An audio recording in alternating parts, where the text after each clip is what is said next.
All right, what's going on, everybody? We are hopefully live. So if you're watching the replay, I'll try to pin a comment down below, and the top comment will have a timestamp that you can go to where we kind of start getting into this, because I think right now we'll probably wait until a few people jumps in here. But today's stream is going to be talking about the struggles, talking about being blind. Everybody in here, I have several people with me, and we're just gonna kind of have an open, laid-back discussion talking about the struggles of being blind and how fun our lives are walking around running into things. So I have we'll do a more proper introduction here once we get some people in here.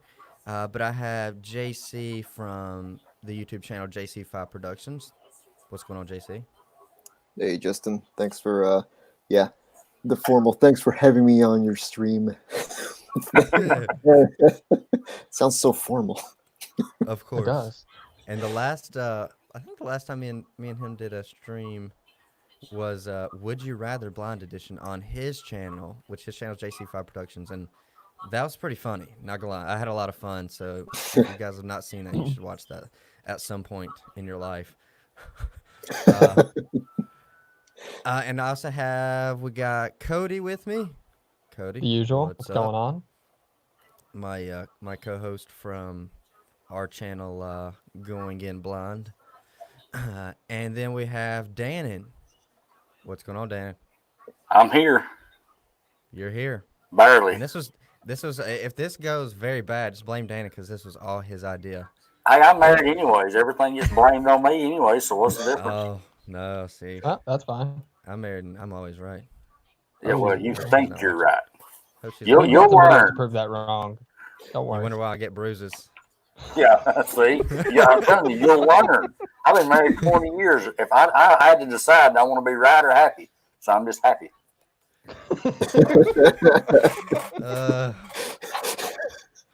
I don't think she's watching. I'm always right and I'm happy. So, but I think the big difference is we're coming up on the 1 year, not the 20.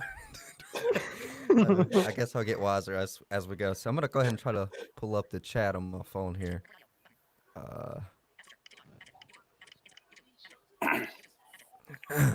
But you said it's raining down there where you're at, Dannon? Yes, well, it's not right now. It's been raining most of the day. It finally ended, I guess, around 4:30 or 5. Just in time. That's when it just about started here, so maybe it came up this way. Yeah, y'all can have it for a while. Yeah. Yeah, screw this crap. Because my poor dog acts like a prince, and God forbid him have to walk out into the grass and get his paws wet or a little bit of mud on him. Oh yeah, Diesel. Diesel. He gets. He's kind of scared of the puddles. Vicious dog. He's scared of puddles. Mine's scared of a leaf. Literally, the other day we were walking around the apartment complex, and we have the little gutters that's built into the curbs. And it was pretty windy that day, and I reckon a leaf had gotten shook loose from that little gutter, and it went up underneath him, and the wind caught it just right to pick it up, and it touched him on his stomach. I almost caught him when he jumped. It took me a minute to figure out what it was, and he kept looking at the leaf, and then he started kind of a low growl. I'm like, it's just a leaf. It's not going to eat you. You never know. So and then now every time he sees a leaf go out in front of him, he will literally stop. Oh, my God. I mean, I buried his harness in his shoulder so many times because I'm walking so fast, and he'll see a leaf moving, and he just stops. You got to watch out for those leaves. He don't want you to slip like it's a banana. We got Jonas Patterson in the chat. What's going on, buddy? So we should be maybe getting some. Okay, yeah, and okay. So if we got people starting to jump in here, and also if you're watching this on the restream, leave any questions for us down below in the chat or down below in the comments. And if you're watching the restream, you never know, we might have to revisit some of these questions that you guys ask us. Yeah, drop them down. Let's hear it. So we got our first question. I'll go ahead and kind of write that one down in the mental notebook. So I think a good way to start off, though, since we probably have a couple people getting in here, is to kind of tell everybody. So we have, how many people's in here? 4. We got 4 of us. Basically, I guess, tell everybody how we lost our sight. So I think JC, you want to start us out? Kinda give some, Yeah. just I guess a little bit about you and a little bit of how you lost your sight and stuff like that. Okay. So my name's, like Justin said, my name is Juan. My channel name's JC5 Productions. I'm a legally blind filmmaker / YouTuber, and the way I lost my vision was I was kind of born. Well, no, I was. You can't kind of be born with bad vision. You are born with it. Maybe I couldn't see it. Maybe that's why. But I was born with myopia, and but I also had RP. The thing is, the RP didn't really start kicking in until I was like in my college years. So, and ever since then, it's like been slowly going down. I mean, I can kind of see out of my right eye. Left eye I can see better, so my right eye is kind of just going along for the ride at this point. But yeah, I have RP, cataracts, photophobia, all that fun stuff. So yeah, every website and computer monitors in dark mode for me. Or I'm just using VoiceOver, whichever one. Yeah. I actually prefer VoiceOver. Gotcha. So yeah. So I guess I'll go ahead and, I mean, most people maybe watching know how I knows how I lost my sight. So about in 2016 is when I started losing my sight. So I wasn't born with any pre-existing conditions or anything. But I lost my sight in 2016. I was like 20 years old, and it's from a genetic condition called Leber's hereditary optic neuropathy. So basically, I was going to college, and then all of a sudden, it started in my left eye. So I started losing my sight in my left eye, and then it started in the right eye like a couple weeks later, and then within about a month to 2 months, I was like legally blind, and then after about 8 months, 6 to 8 months, it progressed to basically where it is now. Which for me, the main thing, can't really see anything, just lights. That's kind of the best way. It's like a fog that you can't see anything through. So, and lights are like really bright. So that's how I lost my sight. Cody, you wanna? Yeah, I don't think I've gone over it since we started the channel up. But we obviously you've told you and a couple other people and whatnot. But basically, similar setup to you. I had 20/20 vision going into my junior year of high school, and when I turned 6, it was the fall after I turned 16. I randomly woke up, couldn't see out of my left eye, went to the doctor. They dude didn't know what it was, thought it was pink eye, sent me home, and came back the next day. I was like, look, I can't see anything out of it. It's black. Sent me to Emory, and turns out my retina had detached because I had a virus that attacked my retina. It pretty much wiped out the retina in the left eye, so I had no vision in the left eye, but I still had 20/20 in the right eye, and everything was fine. I rode a motorcycle, was able to drive. I operated equipment at my job up until I was 20, and just a few days after I turned 20 in 2016, the virus came back and hit the right eye, but this time it was a lot slower. When I was 16, it was pretty much within 48 hours. Like I just woke up, couldn't see. Went to bed, everything was fine. Woke up, couldn't see, everything was black. This time when I was 20, it was a slower progression over several days. If I noticed a spot in my vision, made an appointment. A couple days later, when I was driving myself to my appointment on my motorcycle, I couldn't read the interstate signs. Yeah. I was literally just listening to my GPS on my headphones to get myself to my appointment, and That's good. I was able to. Yeah, it was fun. It was interesting. I missed my exit the first time because a little bit of delay there and had to turn around, but I got it, and got there, and I ended up, they'd be like, yeah, the virus is back, it's in your right eye. They gave me an injection, and I was not able to drive myself home. And then 2 days later, the vision completely tanked out, and I had to be admitted into the hospital. And I spent 6 weeks at the luxury resort known as Emory University Hospital in Atlanta. Oof.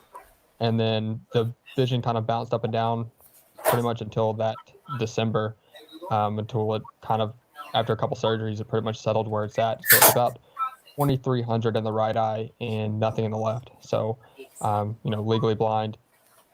And that was the fun story of that. But it's been a fun adventure. Yeah, sounds like a lot of fun. It was. And Dannon, you're up. Oh boy, this will be a good one.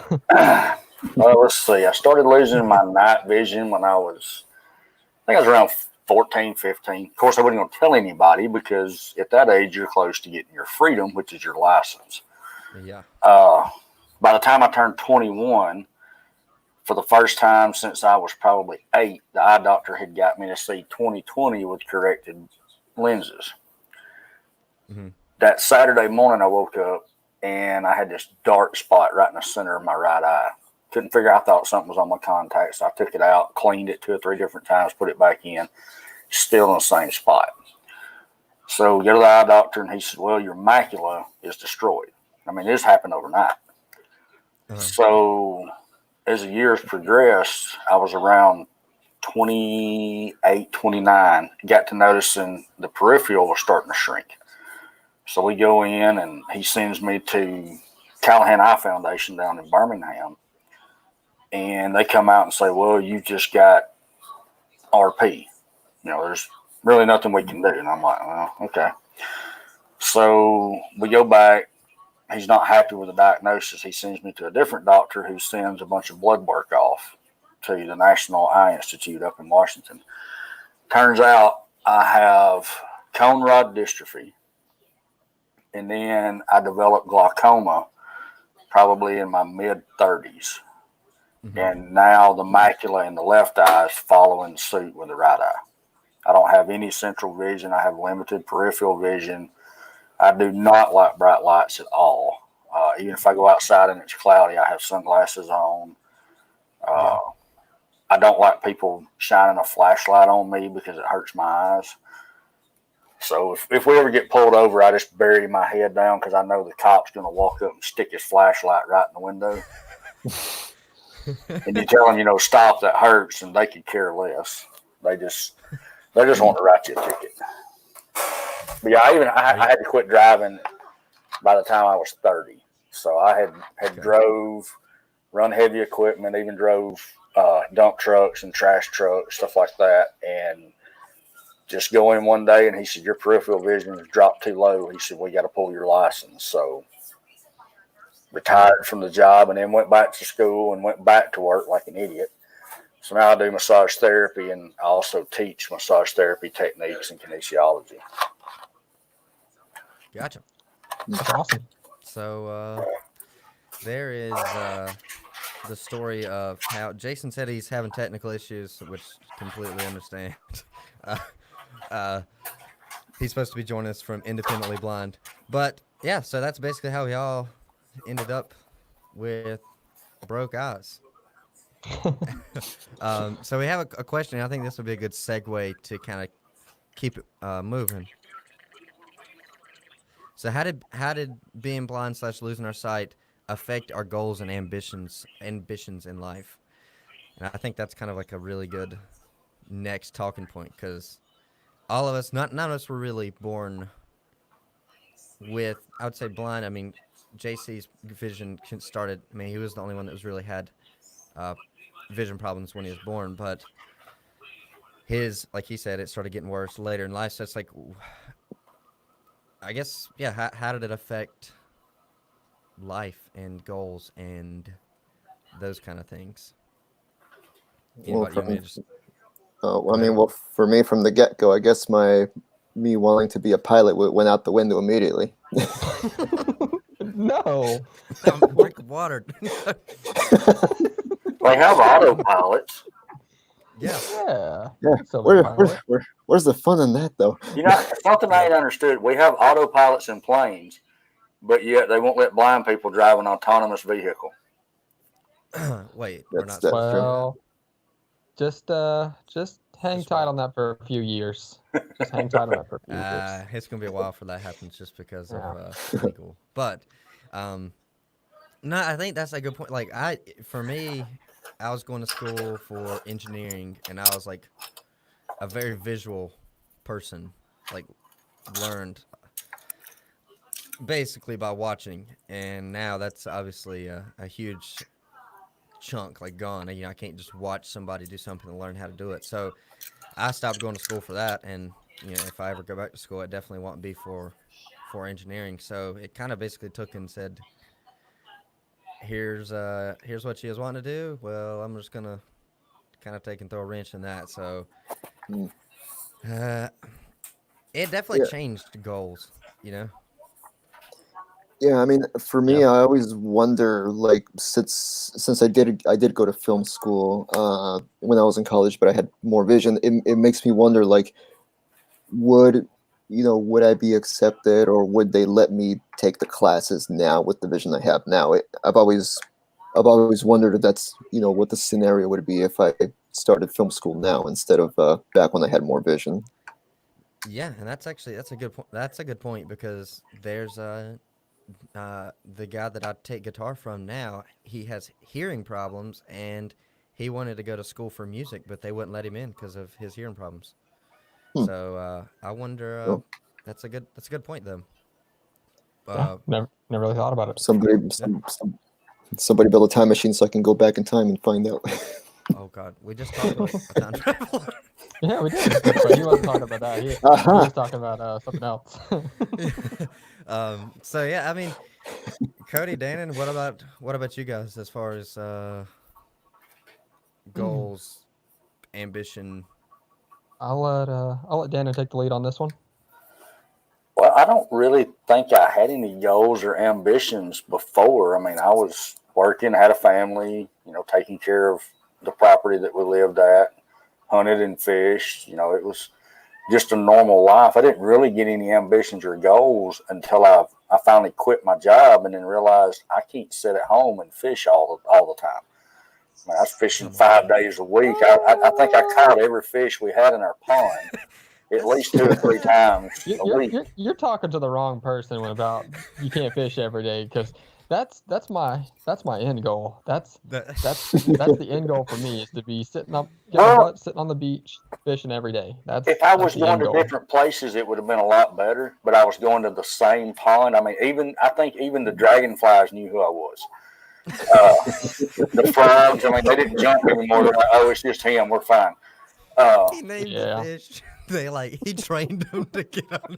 Well, I mean, you just about had to, but he was feeding them.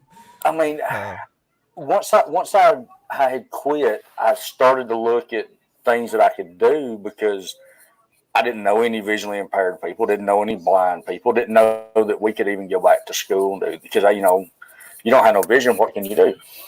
Yeah. So I ended up going to our rehabilitation people, and was going to go to school to do physical therapy assistant, and that got shot down. So a friend of mine that's a PT sort of steered me to go into massage therapy, and I've done that for probably the last 8 years, and also taught. And so that kind of gave me something to focus on. But it's just like anything else. When you start losing more of your vision, you start concentrating more on that versus what you're doing with your job or anything else.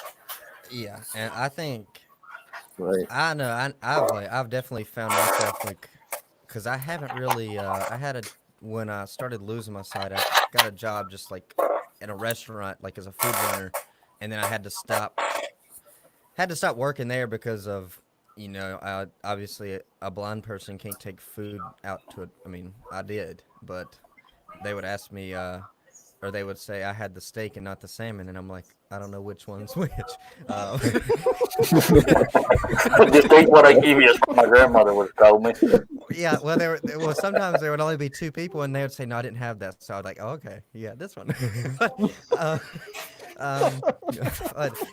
nah, it definitely hits kind of hard when you like, especially, you get told you can't really do that because of you something you can't control because your sight loss or like losing your sight. Like, I basically, and they were super nice and they worked with me up. I mean, they literally basically just, I mean, I would come in and work as much as I could or do what I could, but they worked with me a lot. And then one night the manager sat down. He's like, man, I just, and it was like, I didn't want to tell myself, like, I didn't want to like say I needed to stop, but he basically kind of started to bring it up, and up like before he even probably finished the sentence, I was probably already saying like, yeah, I know, I think it's about that time, because it was just it just kept getting worse. So it I think it's important to find things to for me to focus on, to stay busy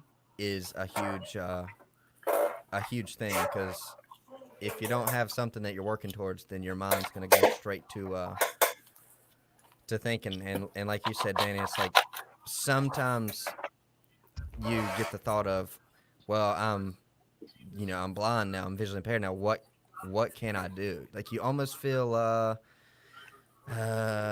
sense of like you can't do something, even though there's a lot that we still can do. It's still there's that feeling of like I can't do that, I'm blind, or I can't, it's going to be a whole lot harder or something, you know what I mean? And sometimes you Right. feel like an outcast.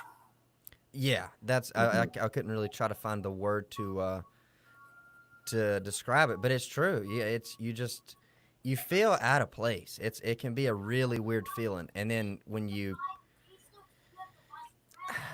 I would say a burden almost sometimes, but it's just I don't even know. I can't really think of the word to say it, but it's just like when I was told or like when I had to stop working, it's like you, it's a weird feeling. It's hard for me to put it into words, but it definitely affects the like goals and drive and ambition, because it's almost impossible for it not to. Yeah, for sure. Yeah, I mean, for me personally, like having that, obviously I started my channel that basically a couple months after I went blind, and it that was kind of what I used to try to stay busy, that in the gym, and that's still a huge thing for me. But like staying busy is just a crucial part, or having something to keep you distracted. Just having something to, it's good to have something to work towards and something to build. Like I say, like the gym, for me, looking back on, like, I can't imagine if I didn't have the gym and have like fitness and working out. Like, I don't know what I would have done with that time and having that to work towards, like, because that's, for me, it's the same thing. Like, it was like, that was the one thing that was consistent. The day I got out of the hospital, that was like the first thing I was thinking, all right, it's time. It's been 6 weeks out of lifting. It's time to get back to it. So there was always that to work towards, no matter what was going on. So I feel like that's essential. Yeah, and yeah, uh, it's kind of dangerous if you don't have. Your mind can get in some dark places from. I know for me personally, I can, and it's kind of a rut that I can personally get in, and it's pretty easy to honestly to do that. Like if you don't watch out, or if I don't watch out, it's pretty easy for me to kind of fall into a little rut if I'm not focused on something else. Right. Yeah, I mean, with you guys, it's like it's the same for me. It's like I find just working out and fitness and stuff like that just something that keeps me in focus. Because I think the nice thing about it is when you're working out, it's like it's something you have complete control over. Your fitness is something that you have complete control over, and it's just Yeah. nice to know that you have some sort of control over something in your life. Exactly. No, I definitely agree, and I think that's a huge it's nice to know, like you're saying, if you have complete control over something, whereas we have no control over our losing our You're sight, and like right. just like if I wanted to really, if my dreams and my goals and like I just always wanted to be a pilot. I'm like there's nothing. I mean, yeah, there's autopilot, but as far as literally getting in a plane and driving that mug, There's not, yeah. no, it's just But when it comes to working out and fitness, whether you know, your goals are strength orientated or, just aesthetic, like looking good, no matter what, the only thing that's like you're competing against is yourself. Like whether even if you're doing bodybuilding competitions or powerlifting competitions, no matter what your competition is in those, events, you're still competing against yourself. You have to have that mental attitude where you wake up every day and say, I want to be better than I was yesterday. When I get up, I'm going to choose to eat healthy. I'm going to go kill myself in these workouts, and I'm going to push myself past my barriers that I set for myself yesterday. I'm going to, push. I'm going to do better. I'm going to get stronger. I'm going to get bigger. Those are all things. It's all mental. It's all about how much Right. can you take, how much can you push yourself, and all your, whatever goals you set for yourself, you can do it. There's the only thing limiting you is your mental capacity to do better. How hard are you willing to push yourself? How much effort, how much consistency do you want to put into this? And it's all about you. You are, like you said earlier, um, you're in control. Like there's no one that can take that away from you. You are in control. If you don't yep. have access to a gym because the quarantine and stuff, you can still do push-ups, sit-ups, whatever it is. Like there's still exercises and things that you can do. They might not be the same as going to a gym, but you are still technically in control of that, and you can still push yourself no matter what. Like you can sit there and do as many push-ups as you can and do that Right. every single day if that's all you have. But you are still in control and you can push yourself. It's just Yeah. No, I uh, think how I motivated definitely you are. I think the whole focus thing is a real it's definitely a huge help because even if it's not, I mean, obviously all of us enjoyed the whole fitness thing, but even if it's whatever it is, finding something to keep you busy because the the biggest thing for me is not if I don't get busy, if I'm not focused on something, then I find my mind starting to wander into not so great places about, Right. especially honestly, I have a saying, and it's like if I could still see, this would not be a problem, and that honestly hits me pretty hard because, um, I I hear the dog pretty hard. Yeah, Cordy's over here. Sound like he's trying to, lap up the whole bottom of the cake. Are you done? You better get that dog a life jacket. Sounds like you better drown. Yeah, no, but honestly, yeah, that statement is like if I could simply see, this wouldn't be a problem. That kind of hits me pretty hard because it's a problem that that we all face, and it's something that we can't control, and it's just something so freaking simple, you know. Yep. And I think work is a huge.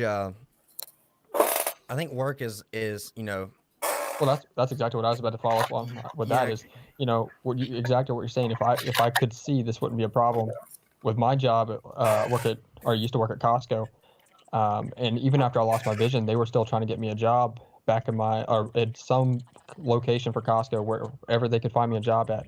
I was trying to get a job back in my building at the distribution center here in Atlanta, and there was a position that popped up that was available back it was called RTV. It was like where all the returned goods go to. They come in on pallets of just random junk piled up on a pallet, and one person, like, there's a group of people that put the items that are on the pallet onto a little conveyor belt, See, and licking then the somebody small has to pad. take those items off a conveyor belt yeah, I and might bring change them his to a food. pallet and sort them. So like there's a clothing pallet, a shoes pallet, a Christmas pallet, and you have to pick up an item off a conveyor belt that's either clothing, shoes, electronics, or whatever, and you just have to take it to a pallet and put it on whatever pallet it goes on. And that's literally your job, 8 hours a day. And you could, if you top out there, you're making like 28 an hour. Um, and I could have easily done that. Like with the amount of vision I had, it doesn't take Einstein to pick up an item and say, "Oh, this is a shoe. yeah, Go put it where the shoes go." But because of my vision restrictions, they didn't feel comfortable putting me in the building, and it's like that's so frustrating to see something like so just easy, something simple. so simple, and you were being prevented from doing it. Yeah, I know for me, it's driving, and because I live pretty far from a lot of things, so when it comes to work, if I want to get a job, and this has been a big crippling thing for me as far as actually working since losing my sight, is like if I want to get a job, well, I got to figure out how I'm going to get there and how I'm going to get home, and like kind of going into like what you're saying too, Cody. It's like, and you also got to like, I still want to enjoy the job as well. I don't want to kind of just be like, oh, he's blind. We'll just stick him over here. So, Right. yeah. So that's been for me one of the biggest like struggles is work, trying to figure out how to, you know, survive and provide for a family and stuff like that, and still enjoy that, and that's yeah, I think that's why the unemployment rate for blind people is, I don't, one of you guys might know the percentage. It's It's over 70 70%. Yeah, it's Yeah. over 70. Yep. It's like 72, 75%. And I think another one of the biggest things, just like Justin just said, one of the biggest things about VIP people or blind people getting a job is getting there and back, because not every area has some form of public transportation.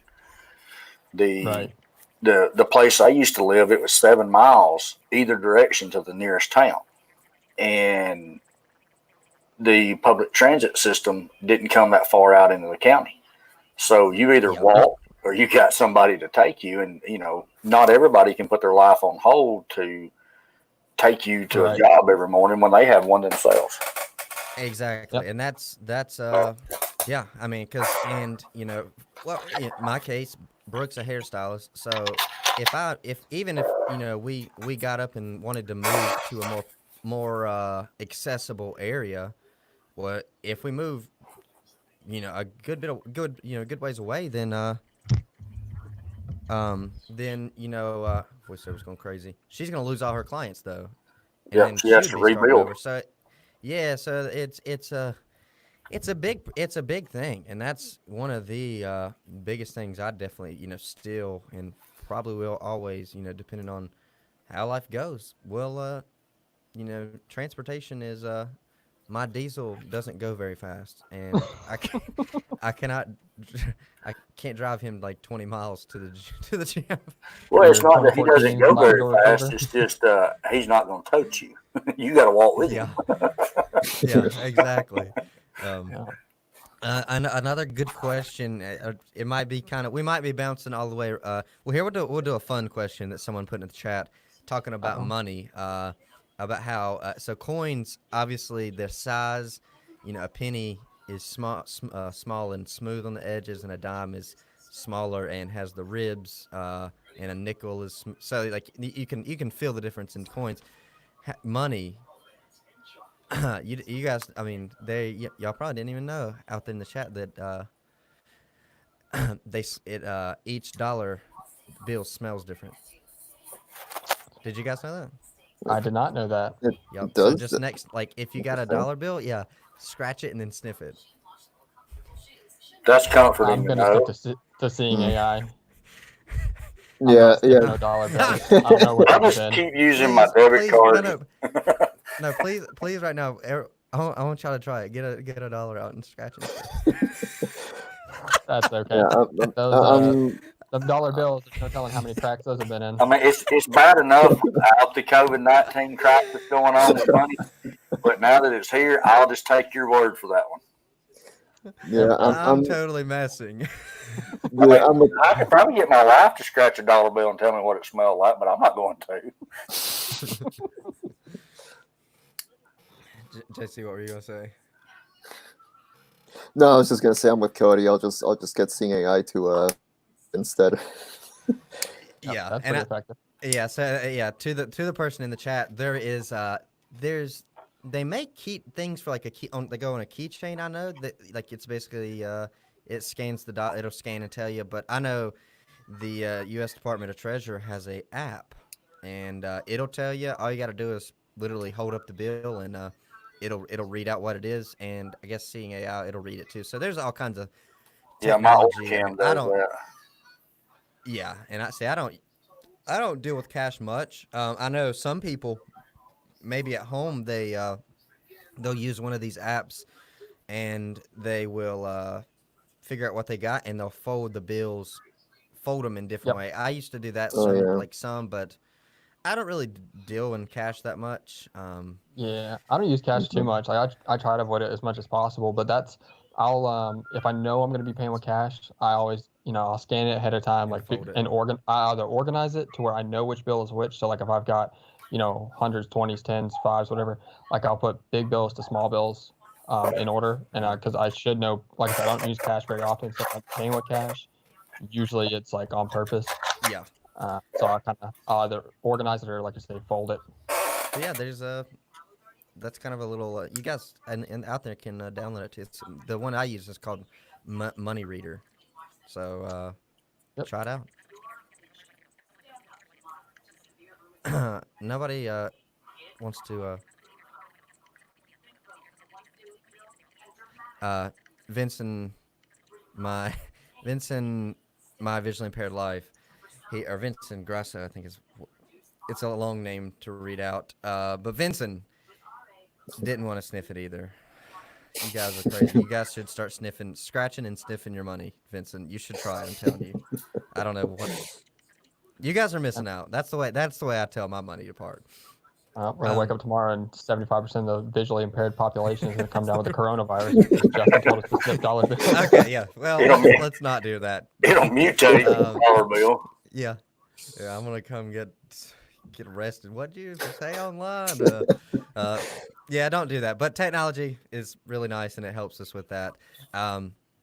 So, on a more serious note, a question that was put in earlier was kind of coming to terms with, I guess just coming to terms like what it was like emotionally and mentally, like dealing with the thought of like, hey, I'm gonna like for me, once I realized what I had and why why I was losing my sight, it was basically like, hey, I gotta come to terms with I'm probably never gonna see again, and that is definitely a scary thing to think about. Yeah.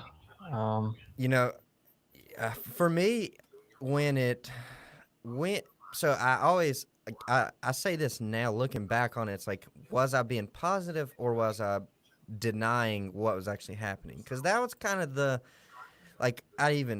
this really confused people, but I even tried to see if I just had to get I got my glasses, I got new glasses, and obviously it didn't help at all, but I was still wear them just because I was like hoping it would help a little bit. And so I'd be wearing glasses and still not being able to see. And then but it would just, when people would ask, it's like, oh, I think it's almost like done getting worse. I think it's it's not going to get any worse. And of course it kept getting worse. Right. And so I look back on it and it was almost like I was in denial that it was happening. And a really good example is when my cane, I told the lady, I'm like, I ain't using one of those things. I ain't gonna be one of those people walking around. And it wasn't a week later, and I ran into a pole. And so no, it was a week or two later. So it was like that was in my journey in my life. That was kind of when that's when it really hit me. Like, yeah, this is actually happening. I need to kind of start dealing with this rather than trying to put it off and deny that it's happening. And I started doing cane training and stuff like that. But it is emotional. I don't know if I'm gonna be able to find the word, but it's definitely scary. Maybe you guys can help as far as words, but it's a scary thing to know, here's a couple things that go through your, I'm never gonna be able to drive again. And see, when it came to me driving, I drove way long. I have a video talking about it. I drove way longer than I should have. It was to the point where I had to get really close to the traffic light, and then when I was get really close, I'm like, oh yeah, it's green, and then I start speeding back up. Right. So I was, and that I look back on it, it's like that was really stupid of me. That put a lot of other people in danger, not just myself. So um, it's you I don't know. It's life is just flipped upside down and or put in a blender and then you got to drink it. Yeah, I mean it's something that you, like you're saying, like there's no way to get around it, and you gotta it's right there. You have to face it. You've got no other choice. You can't just put it off and not think about it and hope it goes away, because it's not going away. It's there, and you're stuck with it. So it's just the cards that you're dealt, and you have to play them. And um, for me personally, like with my situation, because I started losing vision on May 4th, or yeah, May 4th, technically May 4th of 2016, and it was still changing in like December, January of Yeah. that next year.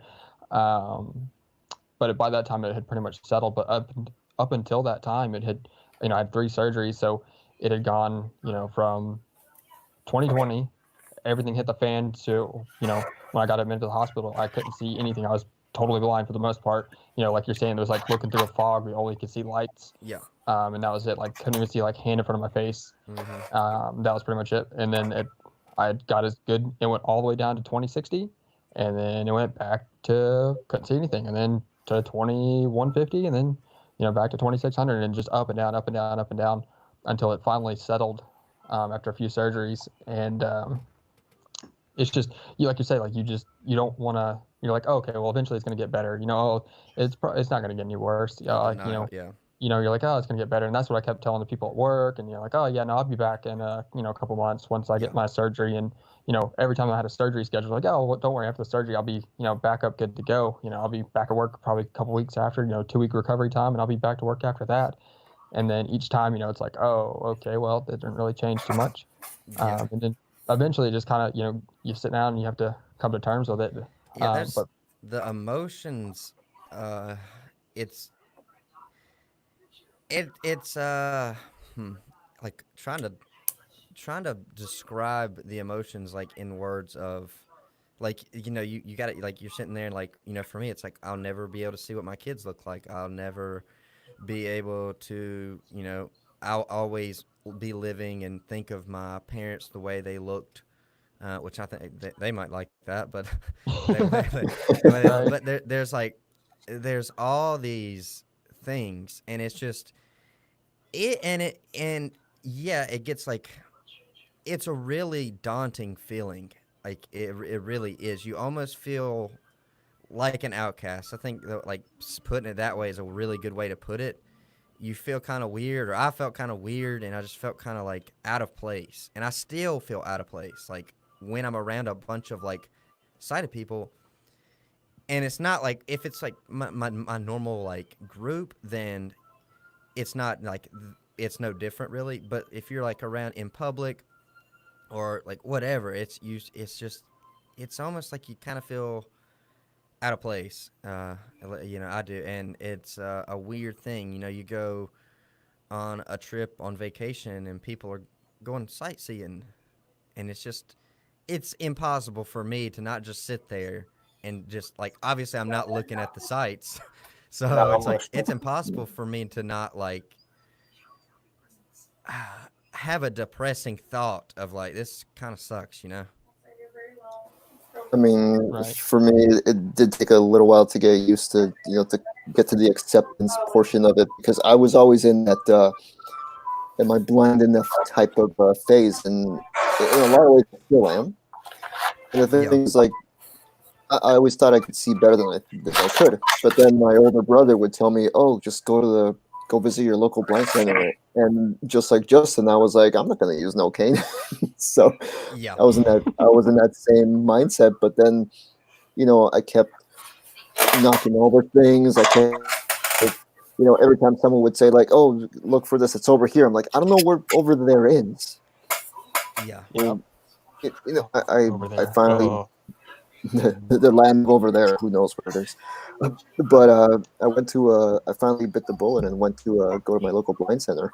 And the thing is, from there, that's when I got my cane training. I got my technology training, and I think after that, I started to realize that, like, okay, maybe this isn't as daunting as I thought. I mean, okay, granted, it's not. There's some parts in life that aren't easy when you're impaired or blind. But the thing is, because I got that training, I was like, okay, this is manageable. I can do stuff, maybe not the same way most other people can, but I can do this in a different way. It's going to be slower, but you Right. know, I can still pull it off. Yeah. And that's the Dang, you anything more to frustrating add? part is, Yeah, frustrating is a good word. Throw in this mix. well, you know, Mm-hmm. like you know, well, with JC over here, he's had the severe myopia, so he's kind of been used to it. Well, you take like with me and Justin and the other ones that's in here, you've been used to doing everything at a certain speed, a certain pace, being able just to go jump in your car and take off when you want to go somewhere. And then in one instant, all of that changes. You know, I can remember early on, I done archery work, I done bow tech work, and it wasn't nothing for me to fletch a dozen of arrows in probably an hour. Well, the more sight I lost, the longer it would take me. I would have to go back in and restrip new veins that I had put on them and re-glue them because I had glue running all over the jig and all over the arrow. And you just get frustrated. Next thing you know, you start slinging stuff around the house, and Yeah, you get that aggression that builds up. And I think, that's yeah, and I think I'm pretty sure all of us in here, we either go to the gym or do some sort of physical exercise. Uh, that's a good Right. way to release that frustration.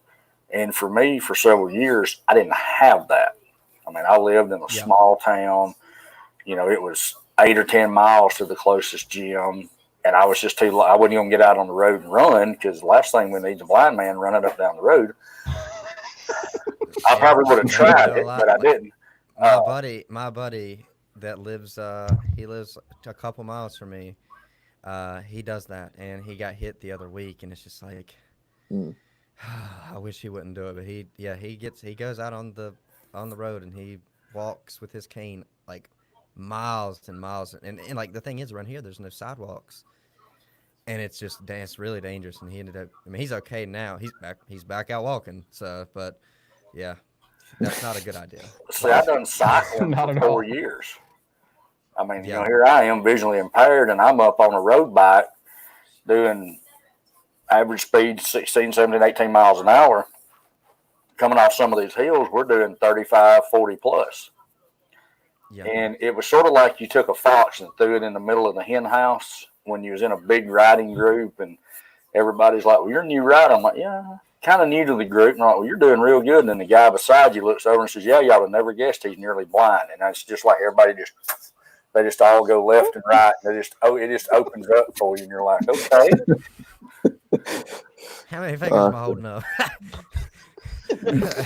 No, I think the aggression and anger is a really good because even I still struggle with this sometimes. Just because it just trying to think of an example, but it could be either on the computer if I need to just click one little button and voiceover doesn't tell me what that button is, or if it's Right. I'm like trying to actually tangibly do something like with a screwdriver. Like I literally was trying to take this microphone sitting in front of me. I was taking it apart to try to do something to it, and the screws are really small, and I'm sitting there just trying to feel around, and it just something it goes back to and that's why that little saying to me, but if I could still see, or if I could see, this wouldn't be a problem. And that right there, when there's moments that like I run into like stuff like that, I will get super frustrated, and like Dan said, throwing stuff around the house, and it's like it's hard to not let these emotions come over you and get the best of you. And I feel like a lot of people online, when it comes to the visually impaired and blind community, it's a lot of positivity, and I think that's a good thing. But I also think it's a good thing to kind of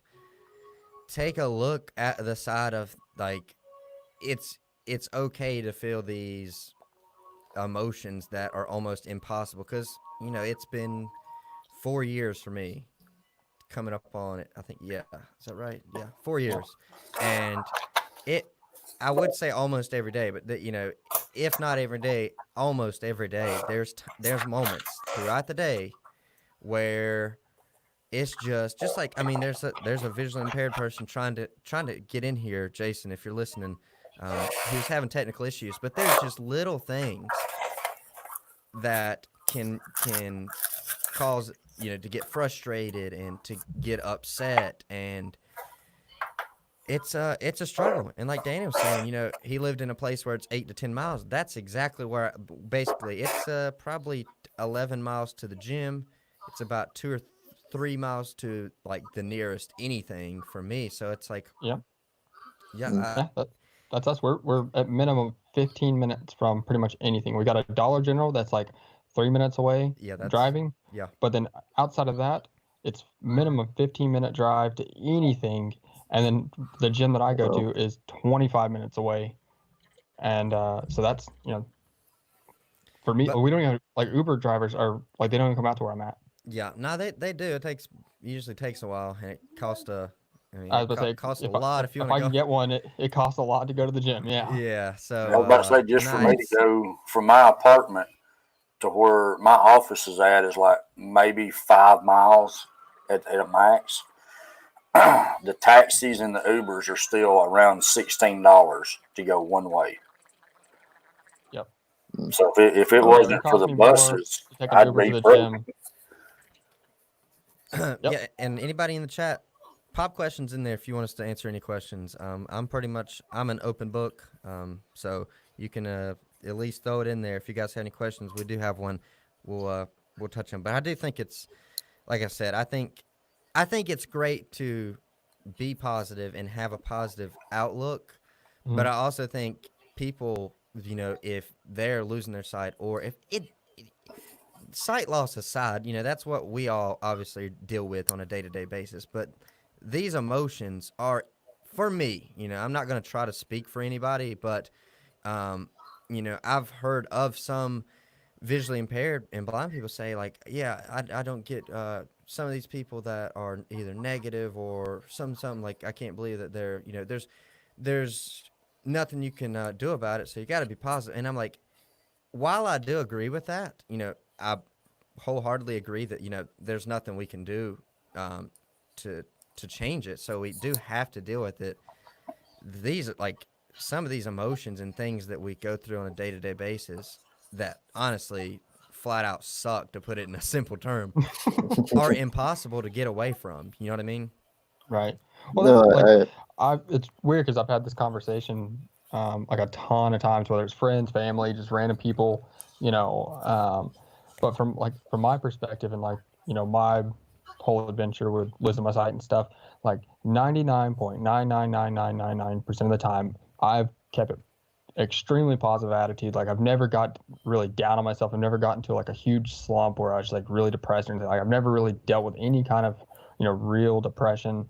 I've never really let myself get down like that. I've always kept just a positive attitude about it, because the way I look at it is, I'm dealt this card, can't really change it, so there's no reason to be bummed about it. So I just keep a positive attitude, and when something stupid happens, I just try to find the positive side of it, find the funny side, laugh it off, whatever. So like 99.999% of the time, I'm taking the the positive attitude and keeping up, because I just, most of the time I just don't get down on myself. Yeah. But it happens even to the best of us, right? Like, there's still some things that happen. You'll get super frustrated, you'll get pissed off about it, and it does happen. Yeah. When you're going through that, like you're saying, it's a roller coaster of emotions. There's all kinds of things you go through. So even the most positive people, like, it's still, things happen. Yeah, I mean, it's like, I try to stay as positive as I can too, but like everybody, you're gonna have your bad days. I'm gonna have my bad days. I'm gonna get more frustrated. If like my screen reader isn't working properly, I'm gonna get more pissed off one day than another one. So, I mean, I think it's. Go ahead. I think people should realize that. It's good to stay positive, but acknowledge that there's going to be those suck, and it's just. But that's how everyone's life is. So, just acknowledge that, Yeah, and just have those bad days. Just don't stay there for Yeah. weeks on end. So Yeah, and don't try to um deny. I don't know if I want to say deny, but like cover it up or like you know what I mean, like fake like it's everything might be. I think it's better almost to admit to yourself that like sometimes that when you're having these bad days, come to that That come to realization. come there you go, come to the realization that yeah, and like JC said, come to that realization, kind of come to terms with it, and then try to move on rather than act like it's not even there. Because for me personally, I would be lying if I said every day is just full of butterflies and sunshine. I mean, and I know here recently, I'll say this too, like with the whole the roller coaster of emotions for me when me and Brooke got our own place, and it's been over it like almost 2 years or a year and a half since we've had our own place. And well, before I was staying where be well before I was staying at my mom's, but even then, like I found it when I would when with the whole transportation thing here, I feel super confined or limited. And then when a ride, like when Brooke goes to work every day, or if she would get up and go to work, or and I would just be here by myself, it's like I almost would find myself stuck in these thoughts sometimes of I'm like I'm like stuck here, and that's where it's kind of hard not to get in your head. You know what I mean? Because you're like you Yeah. just feel Oh yeah. because like if because like for me like basically what I'm saying, I'm here out if she goes to work and I'd be here by myself and I get up and I can start if I don't have something to do here or if I'm not doing anything, like Danon said, I can't expect the world around me to stop turning just so they can give me a ride to the gym. Just say I call and try to get a ride to the gym. Well, I'm busy right now. I can't. Right. Well, I can't go to the gym now. I could pay Yep. $30 to get there and $30 to get back, but if not, it's just so. No, I definitely think it's gonna happen, and those days are gonna happen. And I think the way JC said, just to Yep.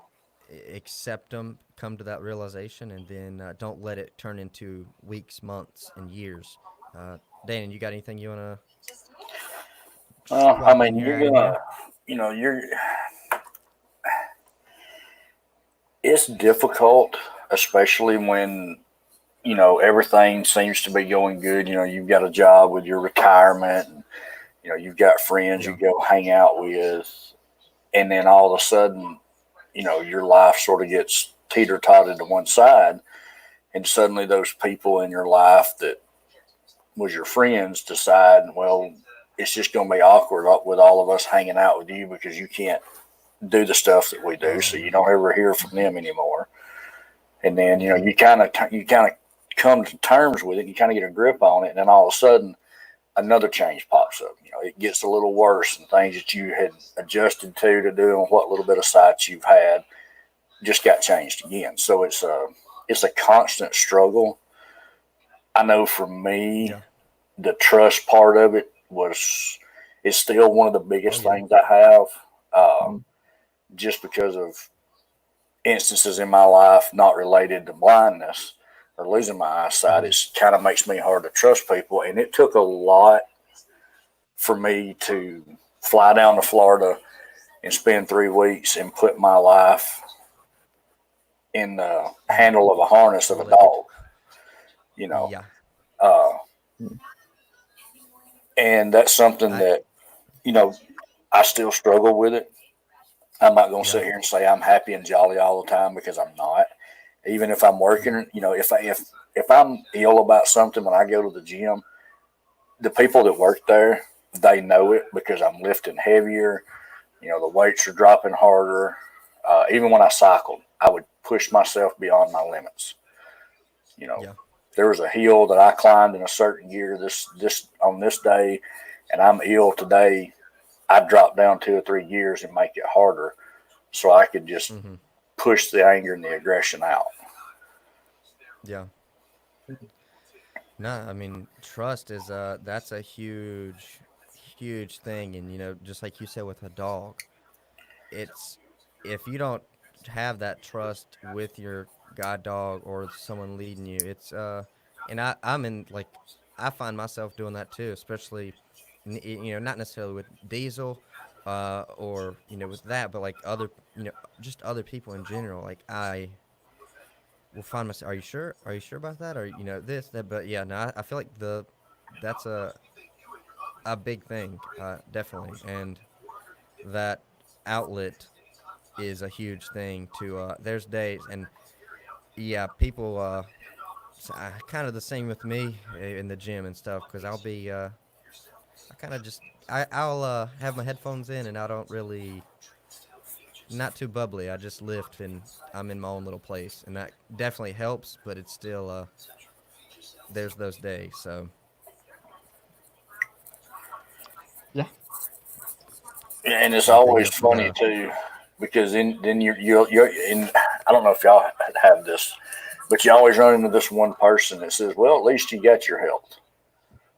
Oh, Okay, Oh okay, yeah. stupid. Let me gouge you in the eyeballs and let's let you kind of see what I see for a day or two. Then tell me I should be grateful I still got my health. yeah. See, Yeah, that's nah, what I don't. Go ahead, JC.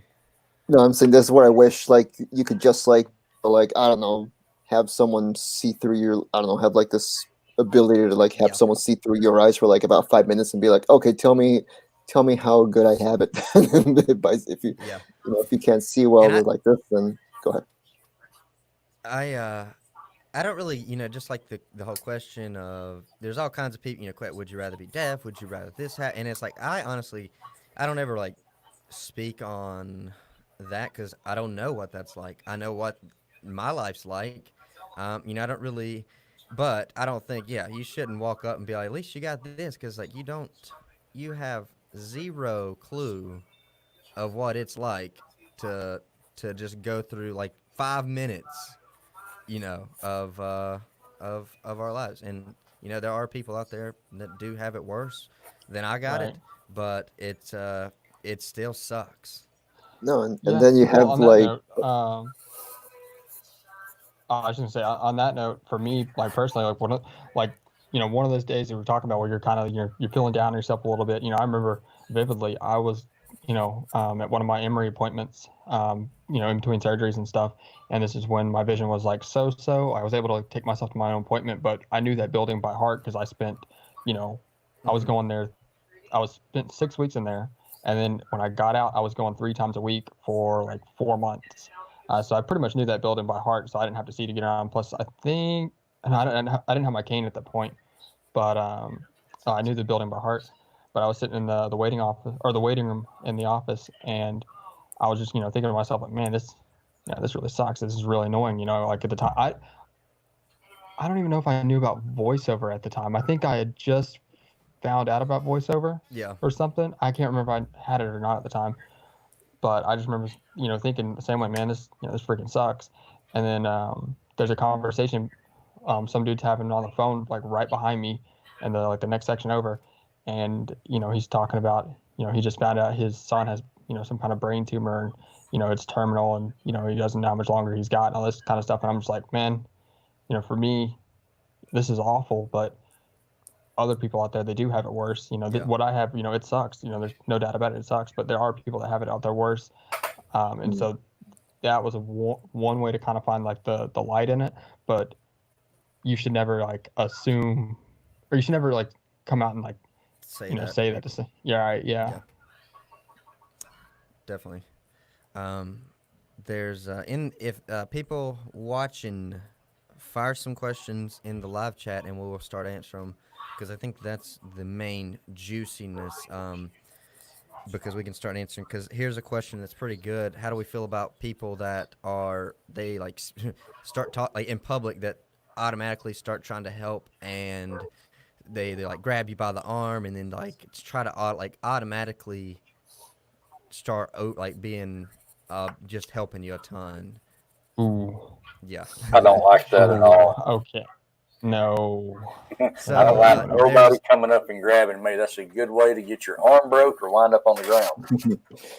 Exactly. Well, not 'cause even out in public, even like friends and family. Like if if I like even if they see me if I'm like doing something and I might be taking a lot longer to do it than I like necessarily need to, even if it looks like I'm struggling, if I don't ask for help, I do not want it. That is a huge pet peeve of mine. Like no matter what it is that I'm doing, if somebody just jumps in and starts helping me out, like yeah, that's nice of you, but that is the most frustrating thing in the world because you're not helping me. You're hindering me. Like if I'm trying to figure something out, it's because once I do it and figure it out, guess what? When I go back to do it again, I'll know what to do. But if Yeah. you do it for me, exactly. that doesn't help me. No, You know, and it's, yeah, it's I'll like say. teach a man to fish. mhm. Go ahead, JC. No, I mean it's like it's like what was just said though. I mean, if you keep helping, well, quote unquote, helping me out, then it's like I'm not gonna know how to do this next time. And yeah, it's annoying because it's like, especially if someone tries to grab you like from behind or whatever, it's like, well, I don't know if I'm being helped or assaulted, so it's like don't do Yeah. that. And Yeah. the other thing is like if you do see me or any one of us like struggling and stuff like that, ask first. Don't just grab someone because I mean, imagine somebody just randomly grabbed you and they were like, "Oh, it's just trying to help." It's like they're not going to Yeah. see it that way. I Right. I agree wholeheartedly, and I will put it this way though, because and it's a kind of a double-edged sword here. I agree definitely, but I always kind of try to think of it like this. It definitely frustrates me that. Number one, like JC said, do not just come up and grab me. That would no, that's not. No circumstances is that okay. Because like he said, I don't know who you are, and because still sometimes in the gym someone will poke me or like slap me on the back, and I'm like, I literally started getting little pissed off pretty instantly because I don't like to be touched. We'll just put it that way, especially if I'm not expecting to be touched. It's But with better the if whole they help announce thing, themselves and just reach up and grab. yeah. But with the whole the whole discussion on like getting help, um, I think it's hard for other people to know should I or should I not help, because I know for me personally, like in the gym is a really good example of this. If there's someone new in my gym that hasn't seen me in there a lot, they just maybe joined and they're just a nice person. I I get that they probably don't know any better, so I try to be like a little bit, because usually what I've noticed personally is people start to catch on, and they kind of that whole like let me help you, let me help you, let me help you. I'll either like kind of tell them in a nice way, or yeah, yeah, try to. That's I guess the way I try to handle it. But they kind of start to get like this guy really doesn't need help, and if because there is some cases where I would like maybe like a spot, or like in my gym there could be one clip on the bench, and then That's there what I was could about be to a say. clip that's laying all the way across the gym on the floor in the corner in dust with dust on it. So stuff like that, if someone like it honestly, it frustrates me if I'm looking for a clip and I've literally looked on every bench and I've started making my way over to the squat rack, and it's pretty obvious what I'm looking for something. If Mhm. someone comes up and says, "Hey man, can I help you find something?" That I it's actually a relief. I'm like, "Man, I really Yeah. appreciate it. Yeah, I need a clip." Yeah. And No, I agree. they'll be like, "I got you. Hold on one sec." Now, Well, it's different because like as long they're just coming up like, hey man, can you use some help? That's 100%. That's a okay. That's fine because they're saying, hey man, you need some help. That is always okay with me as because even if I don't need it, I'll just say, hey, nah, no thanks, man. I got it. Appreciate it though, yeah. because that's Yeah, super yeah. respectful. That's super. I That's 100% a okay. I'll take that any day. I feel like there's a learning curve for sighted people, and Yeah. that's kind of the big thing here, because there is definitely too much.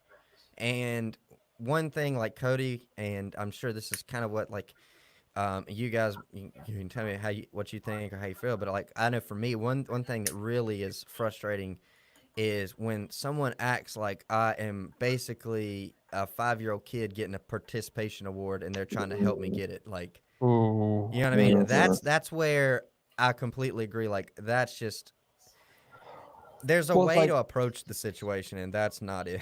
Dude, I was working out. So we moved away from our gym up in we lived in a place called Woodstock, and it's like, when I lived up there, I was 5 minutes away from everything. If I wanted to take an Uber to the gym, it was only like $6. Like, it was like I could get around up there and stuff. And I went to a gym called Lifetime. It was, super snazzy, like basically like the mecca of all gyms.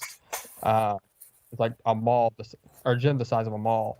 Oh, yeah. And we loved it and everything. We moved away, and so like we were moved away for probably 6-7 months, and so like after about 7 months, I went back up there just to go to the gym. I was going up there with my girlfriend. She had one of her finals to take, and I was like, screw it, I'll go up there. You can drop me off at the gym and pick me up after your final. Is that cool? And she dropped me up at the gym, and I was working out up there, and I was doing something. I was just doing like a warm up weight. Like, I didn't, obviously it wasn't a whole lot of weight on the bar. I was literally just warming up and doing squats. And somebody came up with like, because I had my cane and everything like that with me, and like, oh man, good job. You're doing, like, how many reps did you get? Like, that was awesome, man. Like, Oh yeah. Yeah, I love those kind of people. No. Yeah, it's Like- it's like don't like, and that's a huge pet peeve, a huge thing that really, when you get treated like dude, we just can't see. It's Yeah, we're not extraterrestrial beings. We just have trouble seeing. Like, well, I might be. Who knows? No, and then you have on the other end of the spectrum, though, you have the folks who just don't care. It's like if you're in their way, it's like Oh, yeah. I was exiting a train a few months back, and this guy he kind of like grabs me by the shoulder and kind of like neatly shoves me out of his way because he wants to get past me, and I'm like, dude, really? So you get those people too. That's true. Yeah. I don't know if he neatly shoved me out of the way. He just like decided to like not be aggressive and shoving me out of the way. But he's like, oh, this guy's in my way. Just move.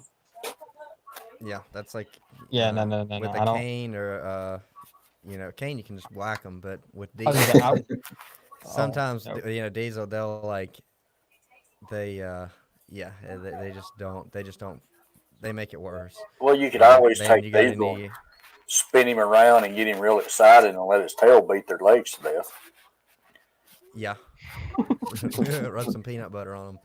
I mean, well, just like when you're in the gym, and people see you with the cane, and they see you, like at my gym, we have a lot of elderly people, so I get questions especially since I've got Cordy, I get questions all the time.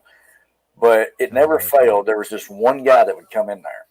And if I'm on the fly bridge getting ready to do either cable flies, or a lot of times I'd be doing tricep pull downs or push downs, I'd be trying to find a rope or one of the little flat bars. They're never where they're supposed to be, so it's like a scavenger hunt. Yeah. And the guy would see that I'm looking for it. And then he would turn around and go hook something else up on it and then take it. So I'd wait on him to get done with the set. I'd go over and take the bar that he had on it and pitch it across the gym, make him go get it while I finished up my set. Yeah, no, that's that they do that. The funny thing at my gym, this is like it kind of goes. I think of I don't know what movie this is off of. Maybe one of you. It's definitely a comedy movie, but there's a scene and it's like maybe it's Anchor with Anchorman? Yeah, I think it is. But he's like, I just don't know what to do with my hands. But Oh, the Talladega Nights. oh, okay, yeah, that's what it was. Yeah, but they're like so awkward, and like so I'll walk up to a machine with Diesel, or with my cane, whatever, either or. I'm going to a machine, and I'm like starting to reach, and like I know I'm pretty close, so I go to phase 2 and start swiping for it, and I'm trying to find it, and there'll be somebody sitting there, and they don't ever say anything. And I'm like, Yeah, those are real fun too, especially when you smack them in the I'm head. basically about yeah, or grab something else, if you know what I mean. I don't want to, yeah. But and they just don't say something. And then I'm like, I just start laughing because I think so. It's like they just all you got to do is say, "Oh, hold on 1 sec," or like, I'm on this or something. Like, just speak Right. up a little bit. Or, but it's just, oh, it's just I'm so sorry. crazy. And then usually what happens when there's someone like that, um, they'll be like, "Oh, I'm done anyway," and I'm like, "You're not, you're not, no, you're not." I'm like, and I'll be like, take your time and finish. I didn't know you were on it." Like they act like I'm kicking them off, and I'm like, I didn't, I didn't know you were using it. Take your time and just, I'll get on it Justin, when you're finished. And they're like, "Oh, I just finished." I'm like, okay. I just that's laugh. not I'm that's not like, because you're okay. blind though. That's because you're swole. Oh yeah, I guess they think I'm like a gym That's bully. that's gym intimidation. Yeah. Oh god. Here we'll let's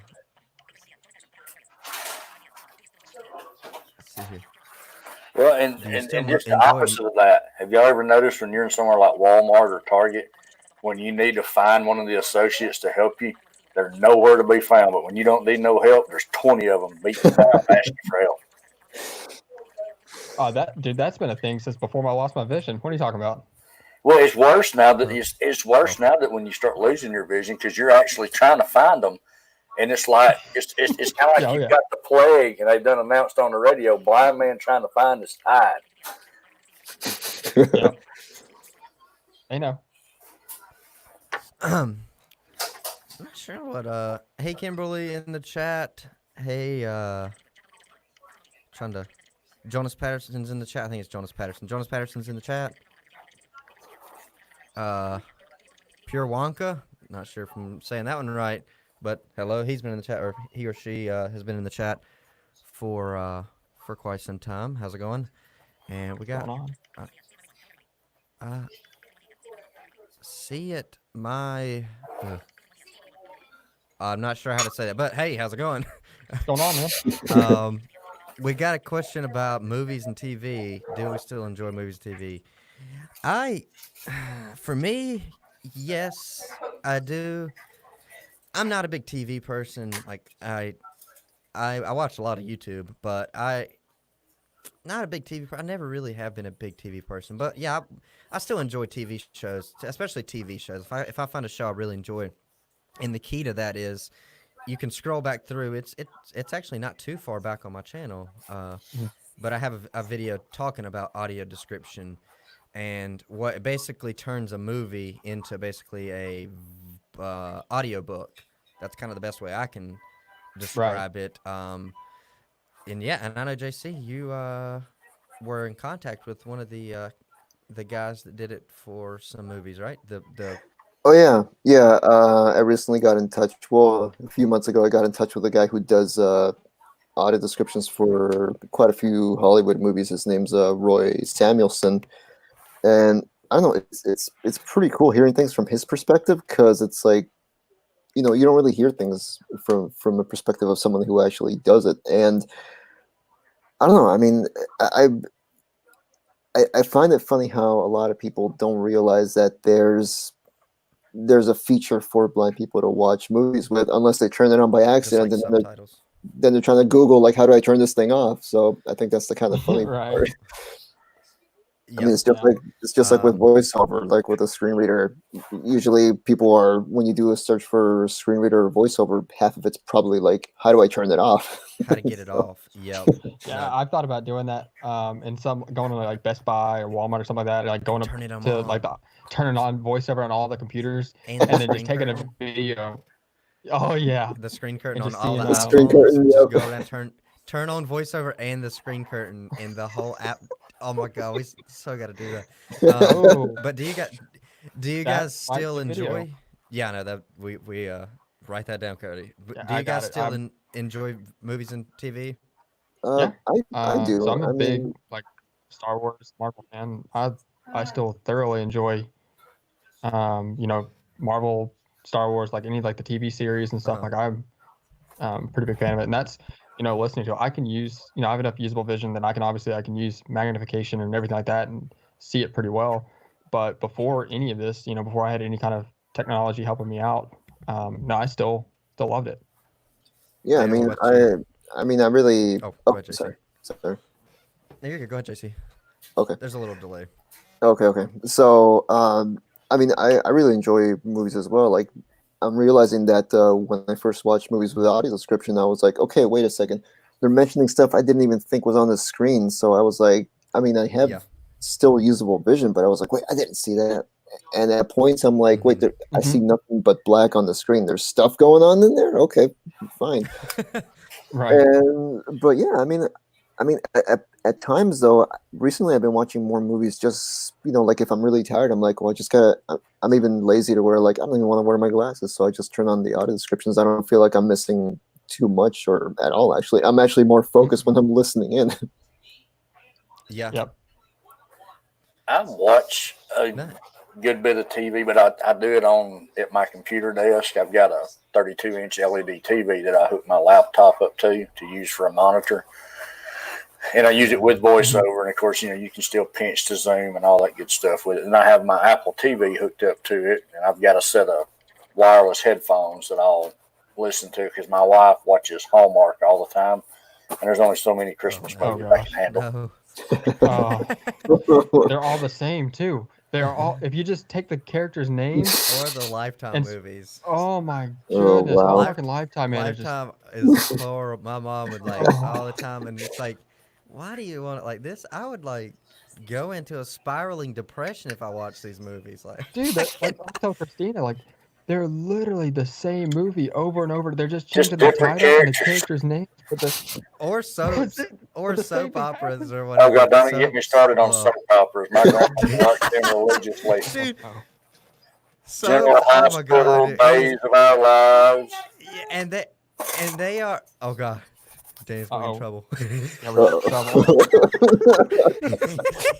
No, but I know this is pretty funny too. I catch on if there's bad acting when you close your for me if you can't see what's going on the screen, you really pick up on some bad acting and Oh soaps. yeah, you do. Oh no, it's terrible. just whose brother sister's wife cheated with so and so's mom, Oh, and jeez. that's about the whole show. Yeah, it's terrible. So Jonas Pedersen asked, is there is there any specific genres or type of movies that are better than others? And I will say, for me answering this, no. I think he means with audio description, Right. but no one likes Star Wars anyway. So for me, the worst movies that are really, which kind of if it's a really big boom boom pow action movie yeah, that's an interesting way to say that category. Batman comics or something. Boom, boom, pow, like pow. Transformers or something. Transformers, where it's just so much going on. Audio would and without audio description, all it does is that's actually, if you watch the video that I made, how blind people watch TV/movies on the channel, I have a skit at the very beginning, and it's basically me making fun of action movies because I've literally just found as many sound effects of a car crashing and guns shooting and sirens and just smushed all these sound effects to make it sound like an action movie because you have no clue what's going on. But yeah, that's for me. And romantic movies are funny because the voice narrator is usually monotone through the whole thing, so there could be a very intimate scene going on and he just will narrate it on out for you.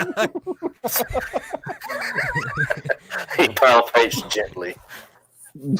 Yeah, no, and that's what they'll say. They say the most awkward things, but they say it in a monotone voice, they're toned up. So it's so funny. But yeah, that's how I for me. Not sure about you guys. That's glorious.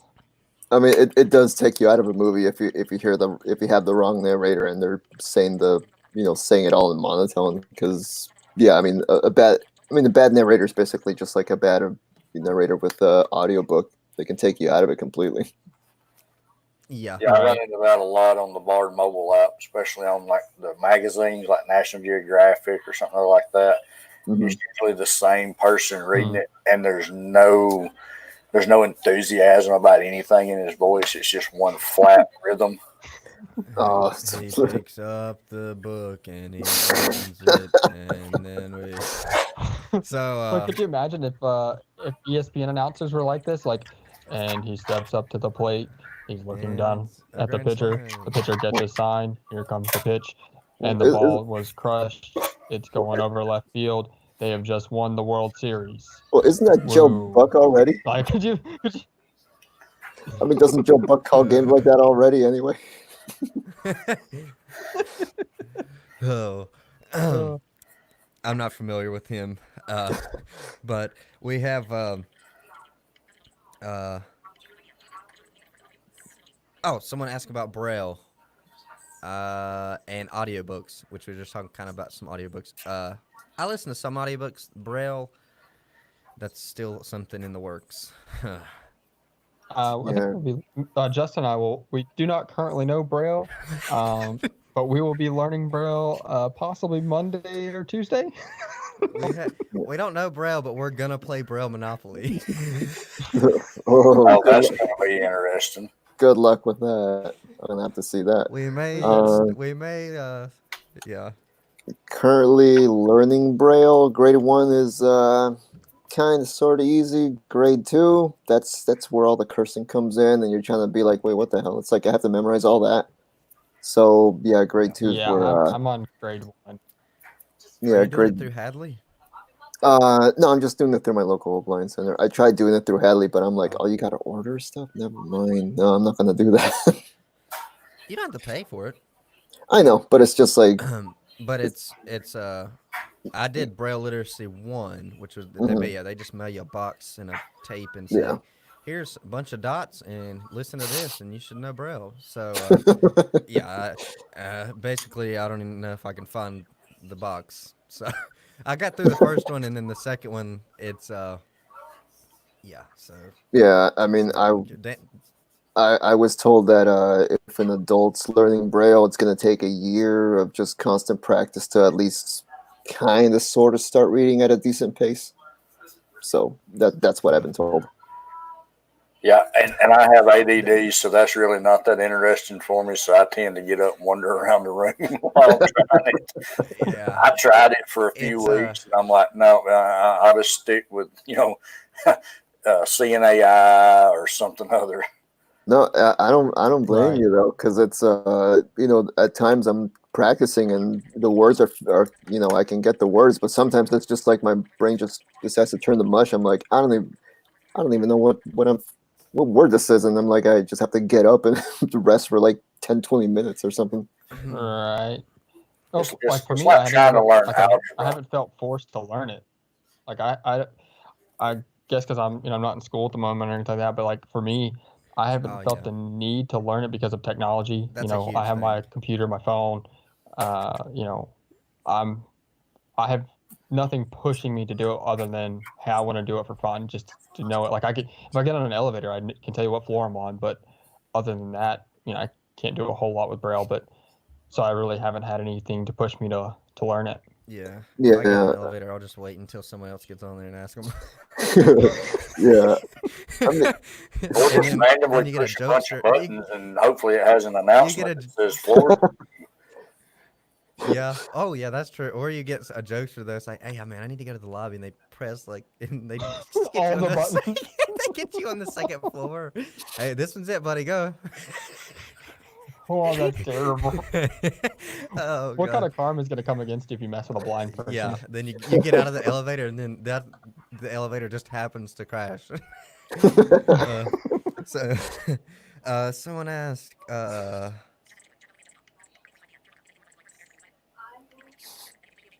any of us play video games? Yes. I know Cody. JC, do you play any video games? not at the moment. No, I mean, wait, nothing appeals to me at the moment.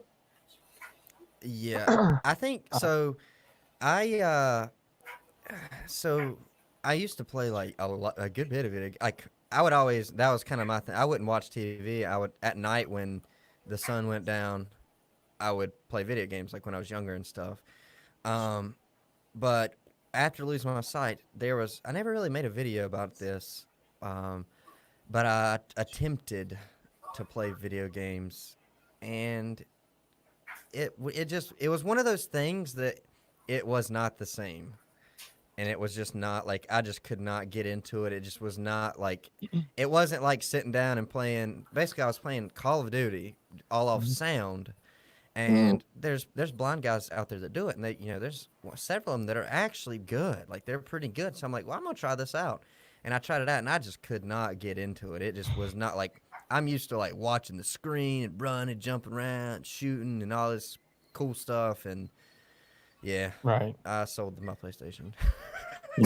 Now, for me, I have enough usable vision that I can actually play some games, not all. So like my favorite games of all time were the Halo series. I grew up playing Halo. I loved Halo. Like that was my all-time favorite game. I'm gonna buy the new one when it comes out. And guess what? I can't play Halo to save my life.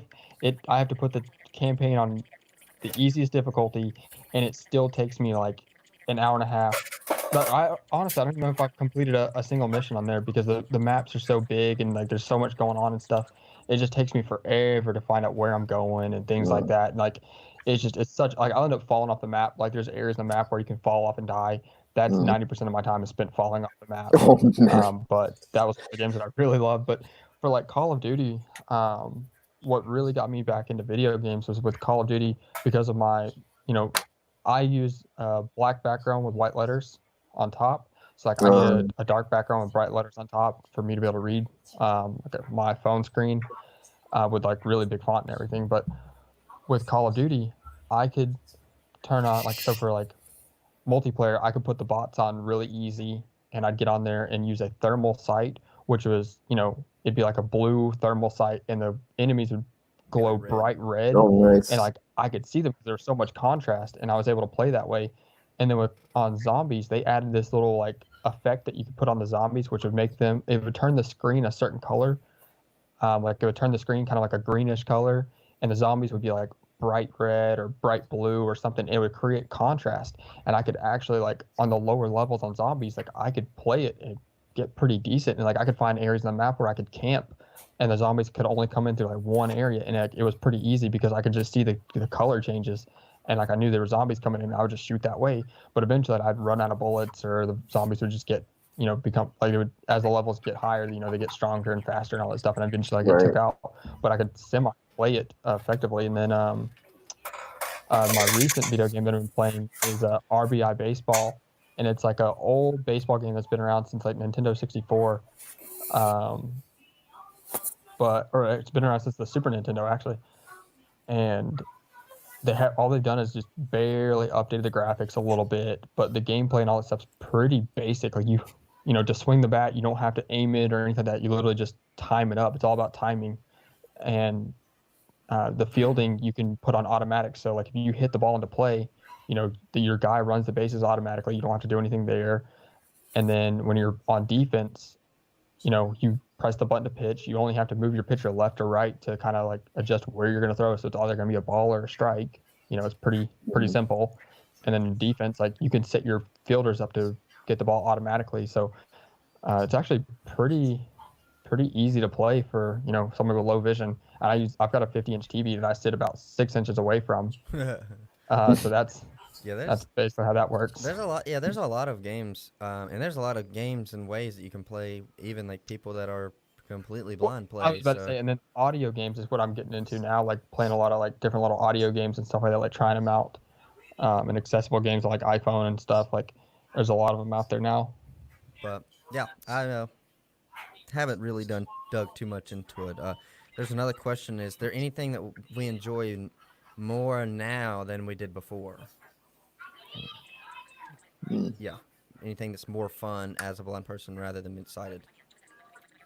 Besides going into Best Buy and turning on screen curtain with voiceover on the computers. I'm gonna have to try that now that y'all mentioned that. Yeah, well, I think we won't go into Electronics Express and do that. Yeah, there you go. I personally can't, off the top of my head, think of anything that's more enjoyable. No, I can't. I'll let you guys go first, but I've got one. What do you got, Cody? Go ahead, because I don't. So I'm gonna say fishing, but at the beach. Something that I didn't appreciate when I was younger going to the beach and fishing off the beach. I always thought it not necessarily boring, but it wasn't as fun as like bass fishing and things like that, because bass fishing takes a lot of technique, and you got to know like water temperatures and Oh yeah. bait and what to use and that kind of thing. I used to love bass fishing over anything because there's a lot of mental behind it. You got to think, You gotta think like a know fish. where you're at. Kind of like you got to know what baits to use, what time of year, what Oh water no, temperatures, and all that stuff. yeah, no bass But fishing. Yeah, it can get intricate. I mean, the one real big plus is you're not gonna get your hook caught in any trees on the ocean. that's what I was about to say. Now with fishing at the ocean, I've got a freaking surf rod. I can go down to the beach. I ask Christine, I'm like, hey, is there anybody to my left? No. Is there anybody to my right? No. We're the only people in the within 100 yards? Yep. Where's the ocean? That way. Cool. And I just sling it, put my rod in the little rod holder, and I sit there and wait till I hear the zzz, get up. Guess what? Easy. I can Fishing do rod- it. And I fishing rod's freaking gone. love it. You'll be trying to get the hook out of a Hey, fish. where'd I put my rod? Won't realize it until it's too late. It's a shark when it bites off the lower part of his hand. Well, I've got the pictures, videos of that. That was one of my first endeavors. I caught a shark, and my girlfriend, she wasn't gonna she didn't want to get off the hook at the freaking shark. So blind guy had to go down there and deal with that. That was fun. So there'll be videos coming out of that hopefully soon. Dannon, do you got anything you enjoy more now? Not really. I mean, I guess just fooling with the technology, because before, I mean, I had my eyesight and I would get bored with it real easy. Now you have voiceover and you have Siri, and a lot of times they don't pronounce stuff like it's supposed to be. So it's kind of fun listening to odd people's names. Yeah, like every time I Yep. hear like it says the word guacamole, it says whack-a-mole instead.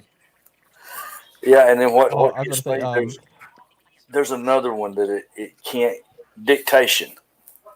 Mm. It Oh, won't. God, yeah. It won't say dictation right. And you want to make sure you have headphones horrible. in, especially if you're in a store somewhere, and you tap on something never that gets it says right. dictate. That's good. Another kind of thing. Jonas Patterson said something about legally blind or blind people that play either sports or some kind of heavily visual activity, and they become really good at it. I think ever since I started learning to play guitar, I think it really, when you, as far as learning something without being able to see, can almost be an advantage, as weird as that is, because depending on what the thing is, even if it is a visual activity, if you take the vision away and you still learn how to do it, it almost makes you a little bit better at it. And I think, honestly, people that get really good at stuff, they just spend a lot of time Yep. trying to master it. So, Mhm. Yep. Adaptation. yep.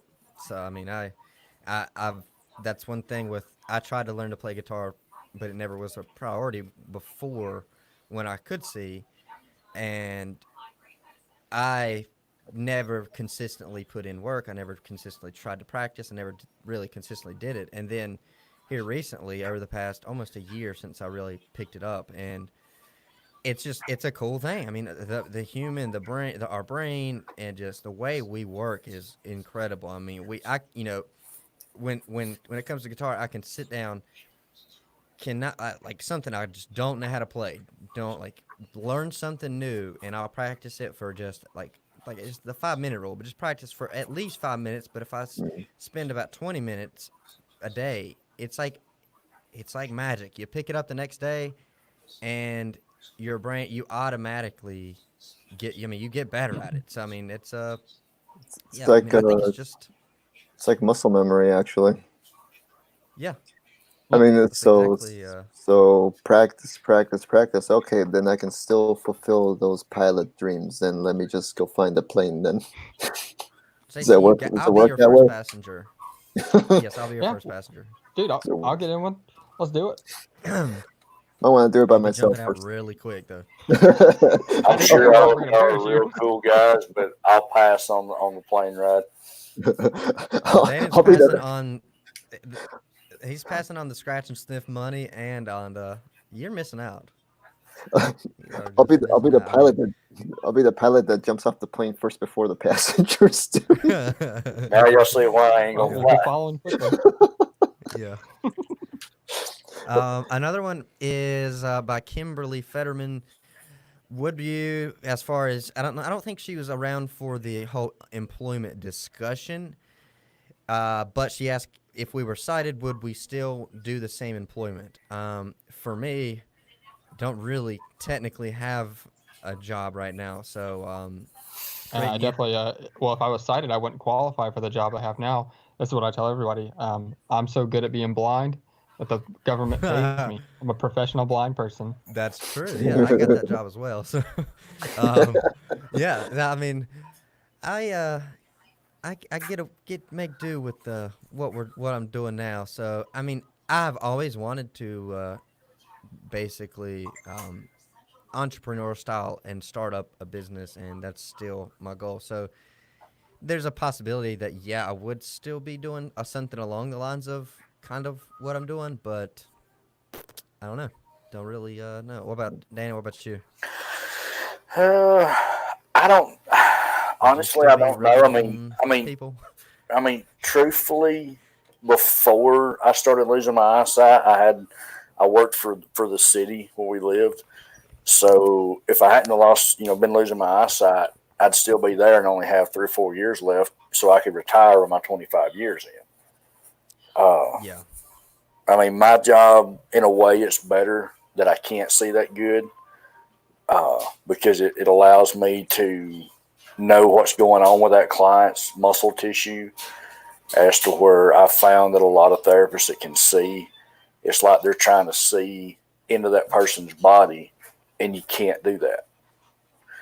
Yeah, nuts. And you're going off kind of like what I said. Like some things almost you can almost get better at without being able to see. Yeah, and I mean that's what was true for me. It's just like JC was talking about with practice. I stayed up here for a year and went to school, and I didn't have anything else to do but to study. So I was studying kinesiology before we were ever learning it in class, and then I would use clients as another learning tool because everybody's tissue is different, Yeah. So that helped me out a lot, and especially in my early years of my practice. I mean, when you're working on anywhere from 5 to 7 people a day, 6 days a week, you get a lot of practice in, and then you can start weaning back, which is what I've done. Now I'm down to like 2 days a week, which is great for me because I can still go to the gym, and then the other days I have off, I can go to the gym and come home and get stuff done around the house and kind of pile up and relax.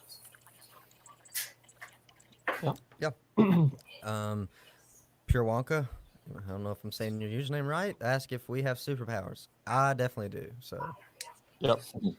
basically, what they're asking about is like your hearing getting better and stuff like that. The way I feel about that discussion, me and Cody are actually going to start a series on our Going In Blind channel, basically busting blind myths, and this is definitely on the list. But I feel like no, my hearing did not get better. I got better at listening. Yeah. Well, speaking of superpowers, I know this isn't necessarily pertaining to a blind person directly, but if you guys weren't aware, Justin's girlfriend Brooke has the ability to become invisible. Oh God, that was, I need to get that. Yeah, she still wants to be in. We was playing Would You Rather, and Brooke's options were be invisible or fly. Would you rather? And she chose to be invisible so she could play tricks on me. I don't think you need to be invisible. I don't think you need to be invisible if I can't see already. Well, I chose that one for other reasons than to want to just pick on people. But I mean, and it's the same way with flying. Why would I want to fly? Sure, I might be able to get If up you can't above the see it. trees and not run into them, but eventually I've got to come back down. What goes up must come. Yeah. I mean, if I could see, I'd pick flying. But if Oh, yeah. I would be definitely. We'll probably have to have we'll have a blind. We'll have maybe do a episode 2 with me and JC already did one of Yeah. Would You Rather blind edition. So maybe we'll have to do another one. Teleport, Definitely. teleport. That's the superpower I'd prefer. Yeah, I'd love to have Ooh, teleportation. Yes. I'd never pay for another ride again. There you go. Nope. Of course, it'd probably freak some people out if I just dropped right in the middle of the waiting room out of them. Another question was about roller coasters, and I've not, the carnival rides, roller coasters. Ooh. Brooks Driving's about the closest thing I've been to a roller coaster since going blind. Are you sure you want to say that on here? I'll never see the gym This again. may be- This might, yeah. Well, hey, I ain't gonna. I know I'm not gonna see it again. This might be the last stream that you guys see me on. I might not make it a lot alive. No, I haven't been on one. I've wanted to. I used to be scared of heights. So I'm definitely not anymore. So, I gotta go to a amusement park. So We don't got know. season passes to Six Flags last year, and there's a ride called Acrophobia. It's a tower that brings you up. I forgot I how don't do feet, those.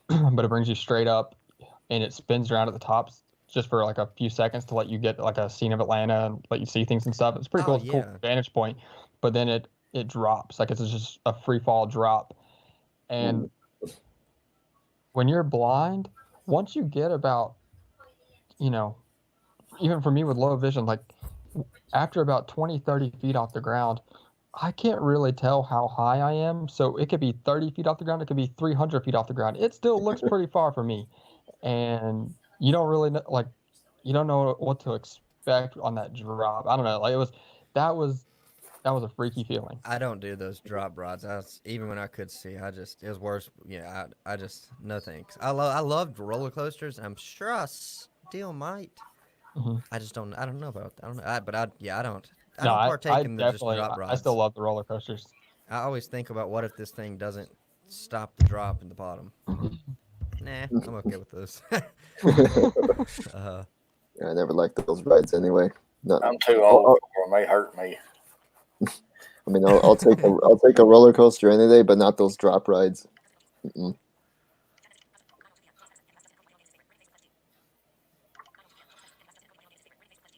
Can you ask Justin Cody what he wants? Jonas Patterson wants to know what Halo game is your favorite.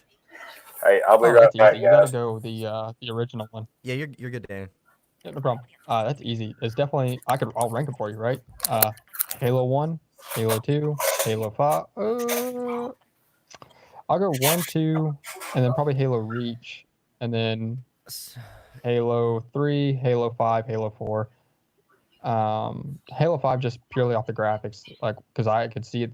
That came out before I lost my vision, and that was like playing that game was like watching a movie that you could interact with. Like it was the graphics, the cutscenes on it were just so incredible, man. It was awesome. It's just a beautiful game. But you only played as the Master Chief twice in that game. There's only 2 missions out of the entire game. You played as the main character of the whole franchise. That was pretty annoying. But other than that, I mean, the game was pretty fun. But Halo you got to 1. go with the original. Halo 1 was the original, man. I'll agree with you because I've that was the only goat. played Halo 1. Well, I've played one of the the newer ones. I can't believe maybe been Reach that came out on Xbox One right before I lost my sight. I didn't own that one, but I did own Halo 1 and 2, and Halo 1 was a pretty awesome game. So I'll agree with you. I love driving any of the vehicles. Oh yeah, Halo And 5 you was could the one run that came over out. your if you was doing like co-op, Mhm. you could just run over your partner and have drive around.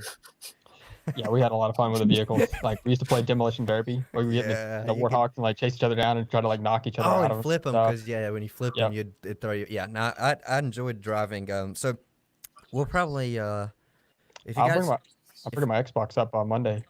So well, I mean, don't think unless yeah, I don't know how that works, but you can definitely. Do some videos on Any it. more questions? Oh, what about dating? I feel like I feel like that was a weird thing for me. That was I think it's I wouldn't say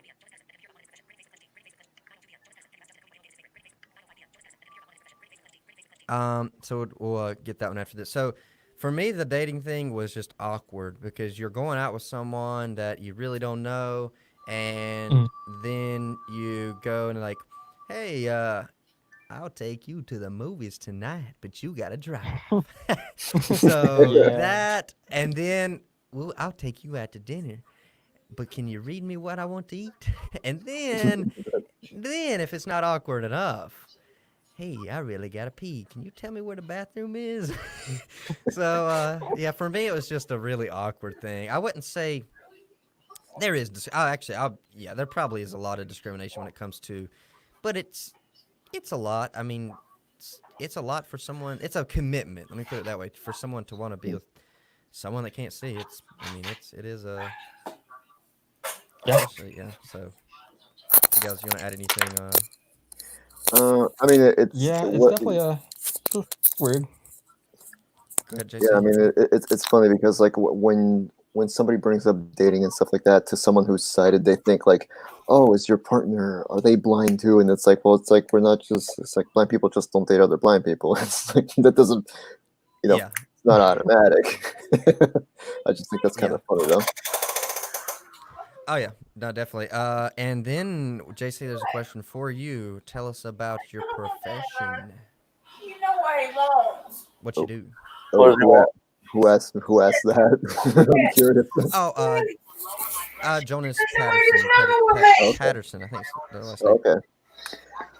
Okay, Uh, so yeah, Jonas Patterson just asked. Practice them in I think that that's way. what he meant. Okay. Yeah. okay, so I You don't mean, have what to I say if do. you don't want. Oh no, I mean, well, I mean, it depends. I mean, like day job or just like what I do here on YouTube. So, because there's two different things. Like on Yeah. YouTube, it's like obviously do the whole like YouTuber thing. I'm trying to get trying to get my name out there as far as like being a filmmaker goes. But that's it's a slow process. As far as day job goes, though, I'm an assistive technology instructor. So I get to show a lot of people like this is how your iPhone works, this is how your computer works, this is voiceover. And one thing I've noticed is that you get really good at troubleshooting things when you're in technology instructor. It's like you run into a bunch of Yeah. problems, but you get to learn how to solve them quicker. No, I bet. Yeah, I bet so. But I bet that could be Like, frustrating. put more love on you than that. Yeah. Just make you feel like by yourself. I know. Oh yeah, yeah. Well, the film. Yeah. Well, you covered it. So. Yeah, I guess he was asking more about the filmmaking, but yeah, you Oh, kind of okay, covered that okay. as well. Yeah, I mean, But you can it's just elaborate if you want to. yeah, I mean, I guess it's just like as far as the filmmaking thing goes, it's like like I said, I'm trying to get my name out there more. I tried going the film festival route, but I'm just like, what, forget this. I don't want to go broke while submitting movies to festivals, so I just tried out YouTube. I'm trying to see if I can. See, at first, I didn't want to talk about my visual impairment on my channel at all because I thought it would take all the attention away from the creative stuff. But next thing you know, I realized, wait a second, maybe I can use that, to not just to stand out, but to kind of put a message out I'm there not that's a for little sure. different. It's supposed to be smoking, so I don't know as far as what time. I'll ask him tomorrow.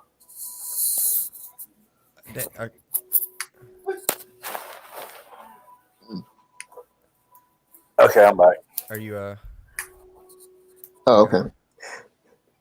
No, so I guess what I was just getting to was that it just seems like me talking about my disabilities made it more clear of like what I want to do with my film projects, and I want to be able to like tell things from at least a different perspective, or just throw in my perspective in there as well. So yeah.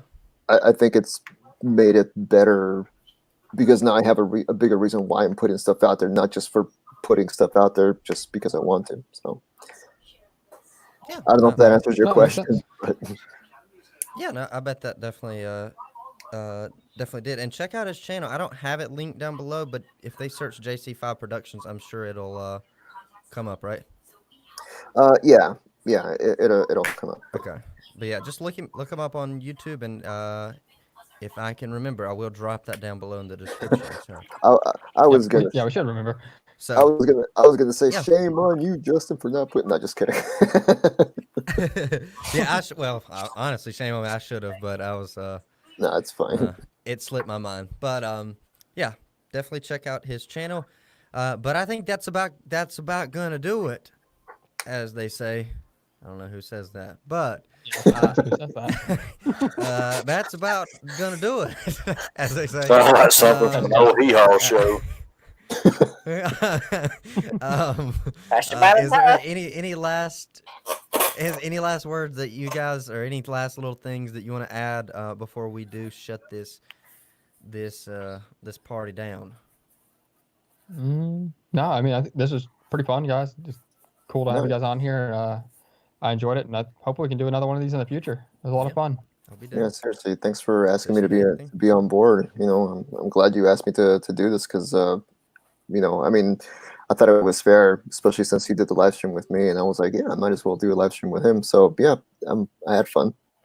No, I Yeah, it appreciate was you coming fun. on. Darren, you I got mean- any?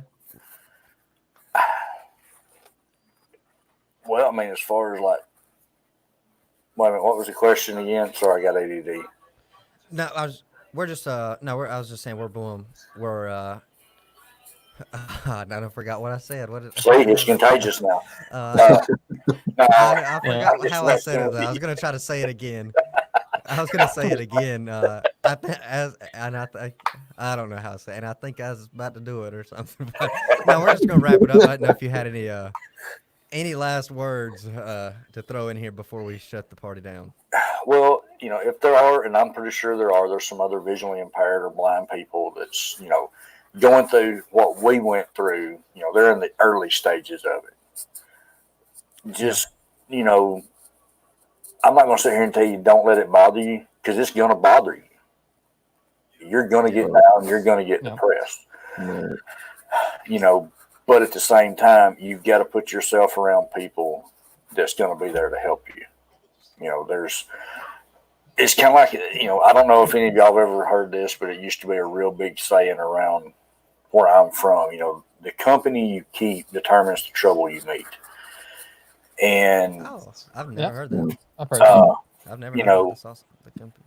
you know, if you want to hang around people that claim to be your friends and they're not there to support you during all this time, probably time to find some new friends. You know, you got to be adventurous. And you will find there will be people that you realize that maybe You'll find out who your real friends are. yeah That's, yeah. Yeah. That's a good Yeah. way to pretty put it. I apparent. think a support system is important too, though. Yeah.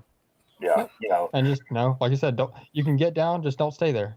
Pick Yeah. yourself up, dust Yeah. yourself off, you know, Be a bouncy and find ball. something to apply your focus to. Find something to get involved with, whether it's athletics or, you know, technology or reading or, you know, whatever it is. Find something to focus and get better at and practice and, you know, hone your skills, because you've got other skills. You know, just because you can't see doesn't mean you can't do anything, right? Exactly. Yeah. You just have to adapt and overcome. So just find something to put your efforts into and go for it. if you're going to fall into a Yep. deep pit of depression, Driven. Stay driven. get you some handholds on your way down. Yeah. You know, Yep. Well, But no, I agree, and I think that's a very good way to put it. And yeah, we may do another. I'm gonna check the chat one last.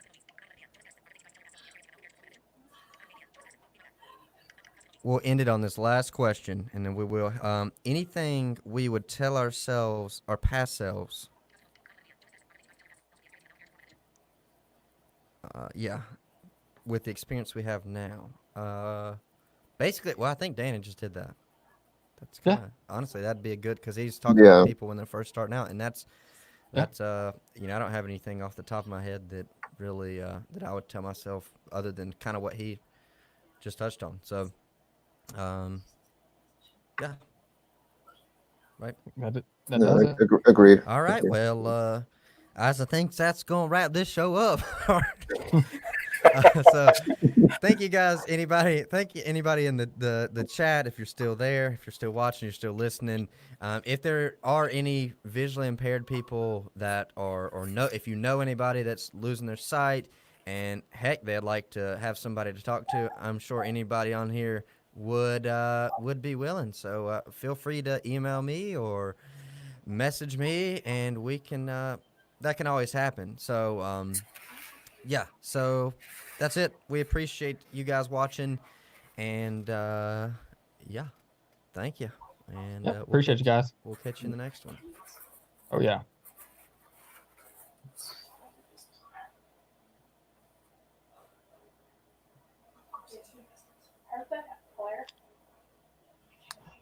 Okay. Oh God. Uh-oh. He still got us going. Another button. Probably. Oh, hold on. Nobody Slight fart. delay on that ending. The button wasn't working.